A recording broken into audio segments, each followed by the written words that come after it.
interior angles of a hexagon? 720.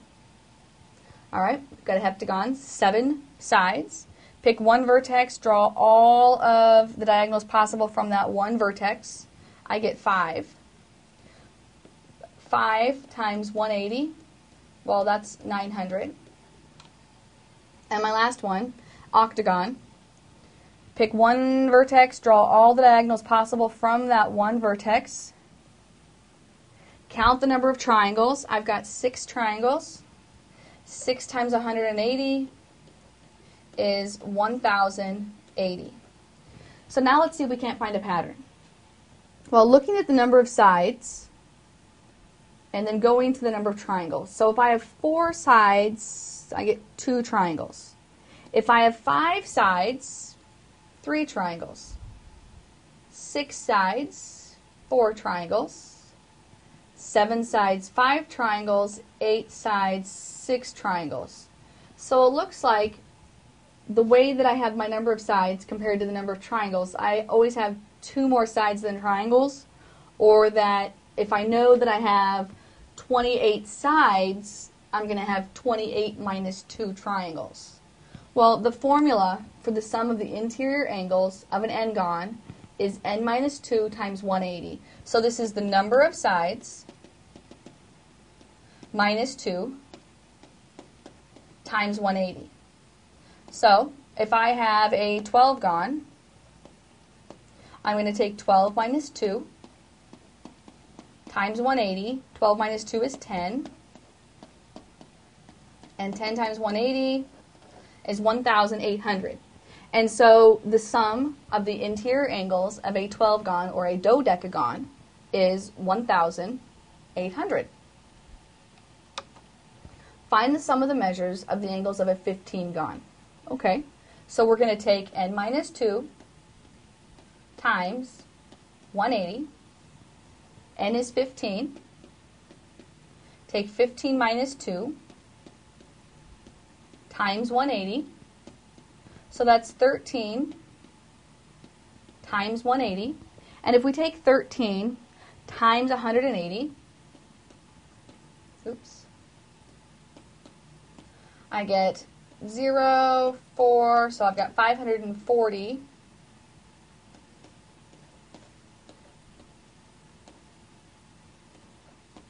2,340. And so the sum of the angles of a 15-gon, the sum of the interior angles of a 15-gon is 2,340.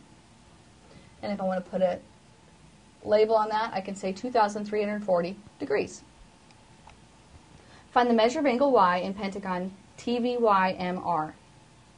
Well, since these are 90 degrees, I have 90, 90, and 90. And then I also have 135 degrees. So I can figure out how many I have total. 90 times 3 is 270, plus 135. So far I have 405 degrees. Well, from what I know about polygons and pentagons in this case, I have 5 sides, so I'm going to take 5 minus 2 times 180, or 3 times 180, and I'm going to get 540. Now if I didn't want to do that, I could go back a couple slides or go back to my notes and look and say, okay, pentagon 540, it's always going to be 540. Well, since I have 405 degrees and I need 540 degrees, take 405 away from 540 and you get 135 degrees. So the measure of angle y is 135 degrees. Equilateral polygon. Equilateral means that all sides are congruent. That would look like that. You might have a quadrilateral with all 4 sides congruent. Equilateral, all sides congruent. Equiangular, all angles are congruent. Equiangular, all angles.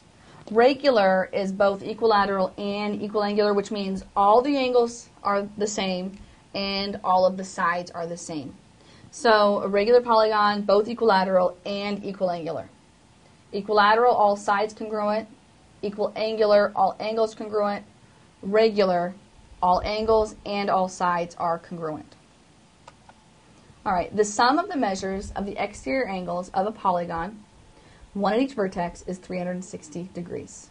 Okay, an exterior angle is formed when you take one side and extend it out. So pick one side, extend it out, and then you find the angle formed by that extension and the adjacent side. Well, this is saying that if we take all of these angles and add them together, so A, B, they're not necessarily congruent, C, D, and E, and we add them all together, we end up with 360 degrees. And this is saying that it's true for any shape, any kind of polygon you have. The sum of the measures of an exterior angle of a polygon. Doesn't say pentagon, doesn't say hexagon, it just says polygon. So this would be true for a triangle, it would be true for a trapezoid, it would be true for a parallelogram, so any of your quadrilaterals. It would be true for a dodecagon. If you take a polygon, find one exterior angle at each vertex, and add them together, it's going to be 360 degrees. Well, the reason that works, the sum of the interior is n minus 2 times 180. And the sum of each of these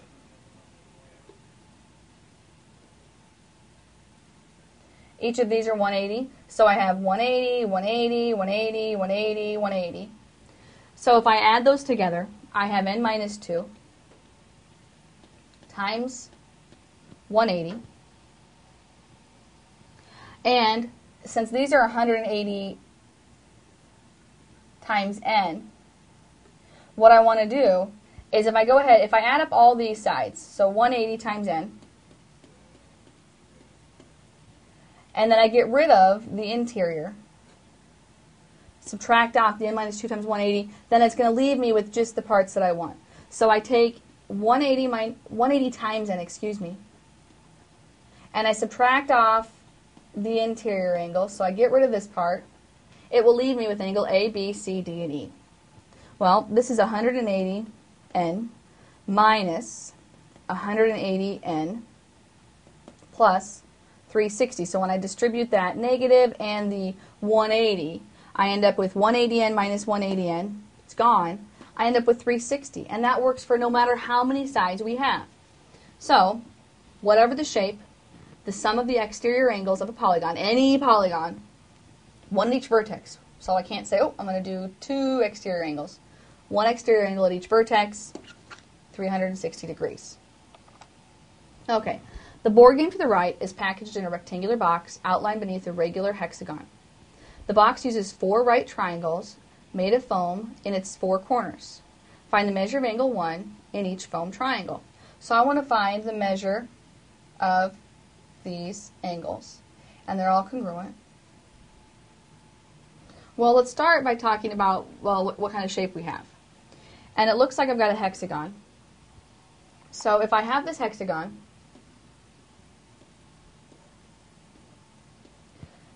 sum of the interior angles of a hexagon, 720. We take 6 minus 2 times 180. That's 4 times 180. So if it's a hexagon, I get 720 total degrees. Since it's telling me it's a regular hexagon, I know all the sides are congruent, and I know all these angles are congruent. And my picture might not look like it, but it told me they're a regular hexagon. All the sides are congruent, all the angles are congruent. So if I want to find the measure of one of these angles, I'm just going to take 720 and divide it by 6, and I'm going to get 120 degrees. So I know that each of these angles is 120 degrees. Well, now, angle 1 is supplementary with that 120 degree angle. Supplementary forms a straight, it's actually a linear pair, 180 degrees. So I'm going to take 180 minus 120, 60 degrees. So the measure of angle 1 equals 60 degrees in each of those triangles.